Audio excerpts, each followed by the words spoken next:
Hey everyone, and welcome to part 3 of my little mini series. And this will be a little overview of how my last year or so has been in recovery.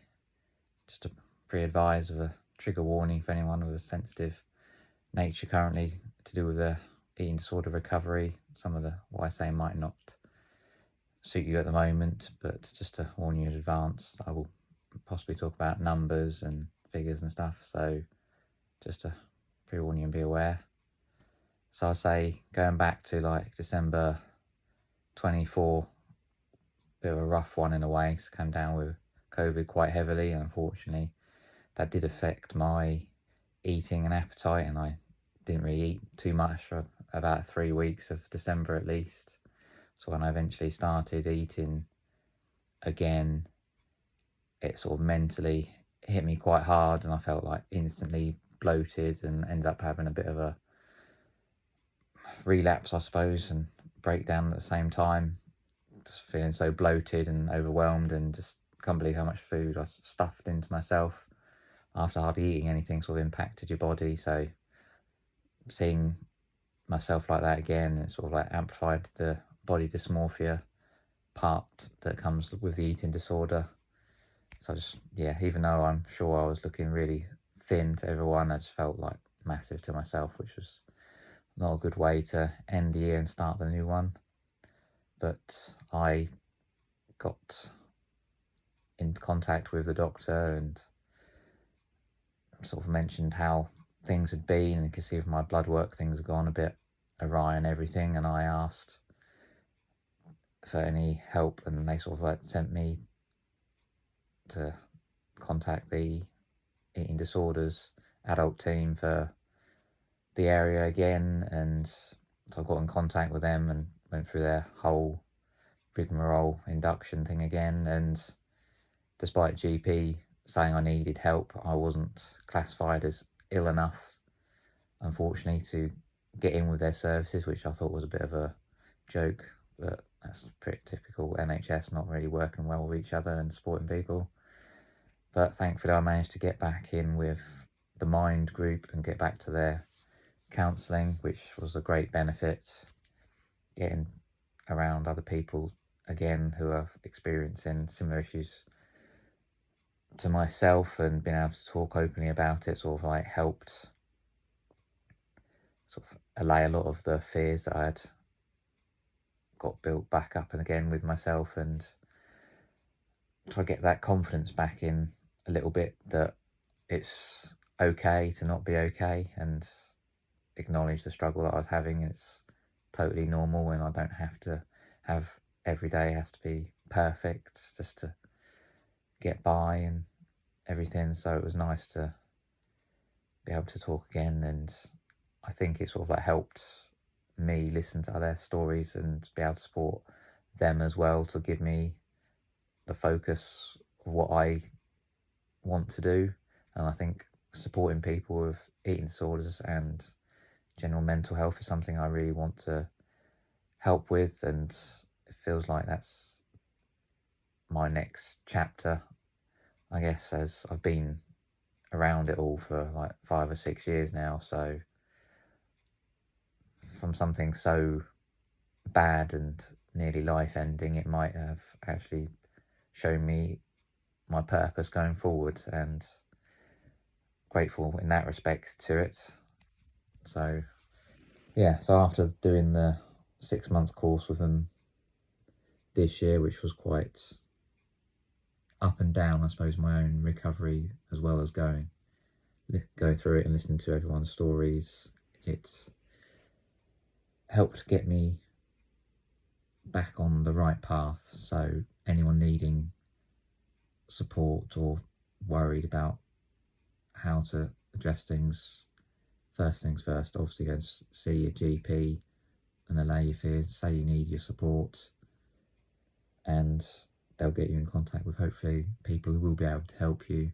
But I thoroughly recommend anyone needing to speak to somebody to contact the Mind group for your area, and whether it be one-to-one or group sessions with others, they will help give you the insight you need and some of the coping mechanisms and tools to be able to cope with some of the struggles that everyday life throws at you. So coming away from that a little bit, I'll try to engage a little bit more with fitness side of the recovery. Obviously I can't run how I want anymore because of the osteoporosis, and it hurts every time I try and have a little jog for my knees and my lower back. Unfortunately, I would like that to ease at some point. It'd be very nice. That's why I'm trying to do a bit of fitness and strength training to try and build up some of the muscle around my bones, as well as taking obviously the recommended medicines that I'll probably taking for the rest of my life to hopefully stop my bones sort of deteriorating too much more, seeing as they're already of someone like in the range of about 70, unfortunately. But didn't know that would be the case, obviously, when you go through eating disorder. So that was a real eye-opener and a worry about how I can adapt and do things going forward in life, because lifting anything, especially when you try and do it in the gym, really hurts. So that's something I've not been able to do too much of, because it just hurts for days afterwards, and that's makes doing anything else, even sitting, quite uncomfortable. So I have to work around that and do other methods to build up my legs and back strength, but I'm sure that will come in due course.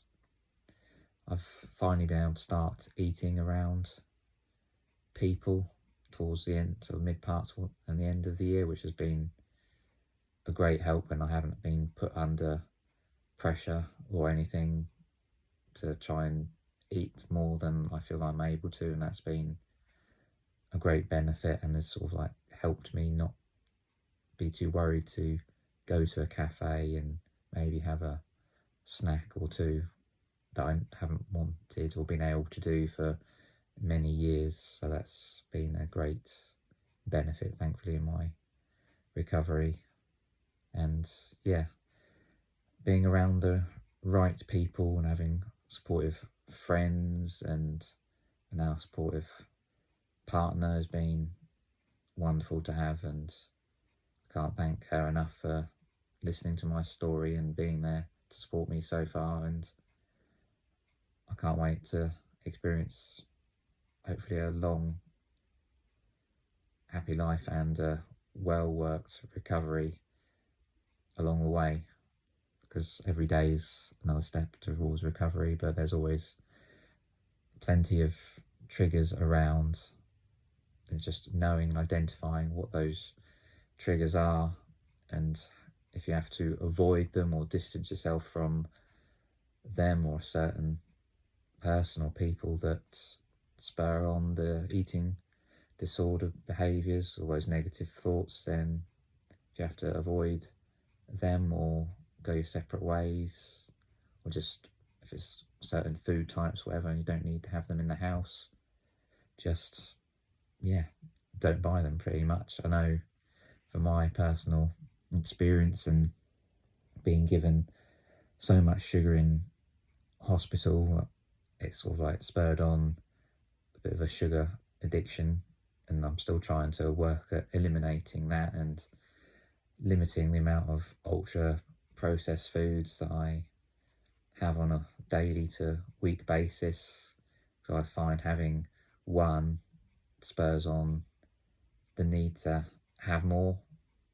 I can go like most of the day without having anything and just eating well and getting all the right macronutrients and relatively enough protein, but I'm still working on getting my protein goals. But just having a little bit of sugar even seems to spur on the need to have more, and then I find I eat too much and you get the bloating feeling, and it puts you off wanting to have your next meal, and obviously it gives you that doubt that you haven't had all day. So working on eliminating as much ultra processed food from my diet is a mission for 2026, and I think I can do it.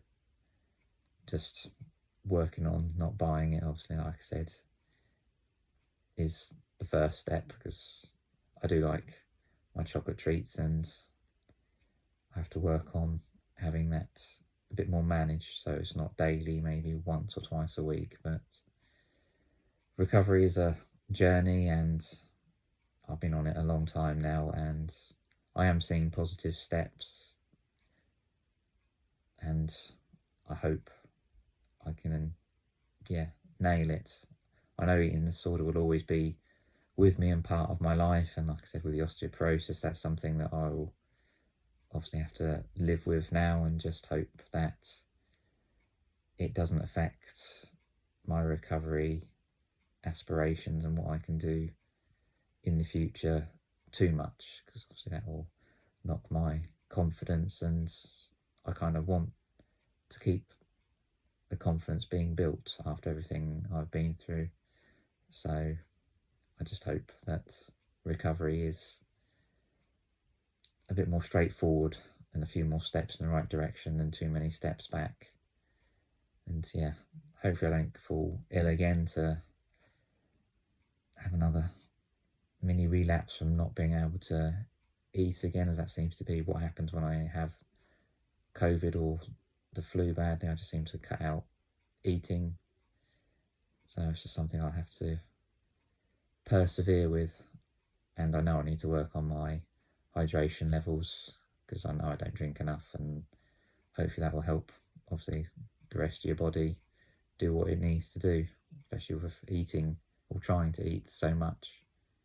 But there is so much information out there, and you don't know which way to turn half the time on what you should and what you shouldn't eat. So it's just about eating what's right for you at that moment, especially when it comes to recovery.